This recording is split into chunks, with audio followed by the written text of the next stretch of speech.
think that's going to make any sort of sea change into how teams schedule their non-conference versus conference play? Well, I think they got caught in just a different situation there, and I think the fact that the 3 teams from our league that did get in, they went 0-5 against. And I think that really hurt them. If we would have won a couple more games, for example, our split with Arizona, our split with UCLA, beating Arizona State twice would have put us in a great spot just because we had done well against the teams that got in. But when you go 0-5 against the 3 teams that they put in, it makes it a little tough. And they didn't get off to a great start. They had some bad losses in the non-conference. But I think it will make everybody reevaluate. Arizona State had a couple big wins. They got off to a great start. But they had 3 senior guards back.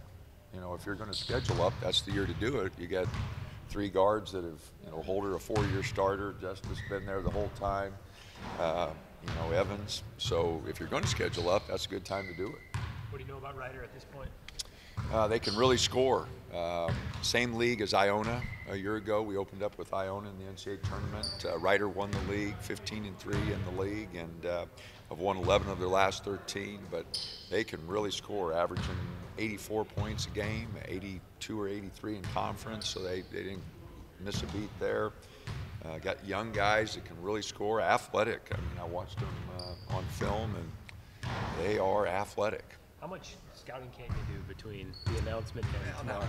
We're going to have practice today and play tomorrow. So, but they're in the same position, only that they're well rested. They've had time off since their conference tournament. We played 3 games and then got back Saturday and had a day to rest here. But we won't have a number of guys at practice today, a little banged up. So. Hopefully we'll be able to walk through some things, get some guys loose, and be ready to go. You got to get them motivated? Feel like I've only talked to a couple of them. I haven't met with the whole team yet. We'll watch film here as soon as practice gets going and talk to them a little bit. But I hope so. One of the greatest experiences that any of my teams have had going to the Final Four of the NIT. When I was at Kansas State as coach, we went to New York, and although we got beat there, we had a great time getting there and a great time when we got to New York. We're kind of going on a run. It doesn't matter really the bigger circumstances. It's just fun to go on a run and experience some success. If we're fortunate enough to beat Ryder, you're looking at Marquette. You're looking at Notre Dame. A lot of tradition there. You look at the programs that are in the NIT this year. There's tremendous tradition with a lot of those programs. So, I'm excited about playing. I just want to play. Yeah, we're disappointed we didn't finish stronger because we had our opportunity and we weren't tough enough, we weren't good enough to do it. But I'm excited about playing, and guys better be. What do you think about the NIT experimental, the new rules that they're putting in for the NIT? I don't know, Nick, what difference it makes. The line's a little bit longer, I can tell that. The quarters, will that make a difference? I don't know. But we'll see. The wide range, we got the floor spread most of the time anyway. So I don't know if any of that stuff will really affect us that much. Are you figuring that any of them are more likely to become a reality in college basketball sooner rather than later? Any of those rules changes? I think the 3-point line will be moved back eventually because I think it's becoming such a big percentage of the shots, the offensive possessions, that I think the rules committee will look at that.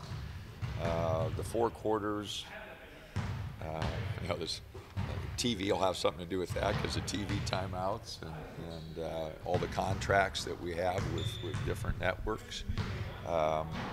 So I don't know, but I do think that eventually the line will be moved back, and I wouldn't be surprised if the lane was widened. The quarters, I'm not sure that's a big significance, but the line moved back would be the biggest change. The quarter's going to change the way you pace, or when you call timeouts, or I don't know. I haven't thought that far ahead, but I haven't been thinking that much. But I don't think so. we'll just break it more like, you know, it's a 5-minute TV timeout instead of a 4-minute.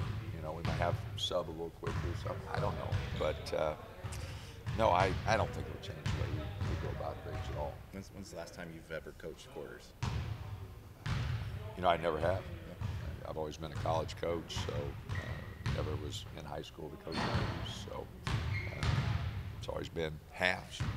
I think playing in the NIT will be a good experience for some of the younger guys who are going to return next year for you. Absolutely. I mean, any chance, time to get to play, and there's quality opponents. I know it helped us, you know, 5-6 years ago when we were in it.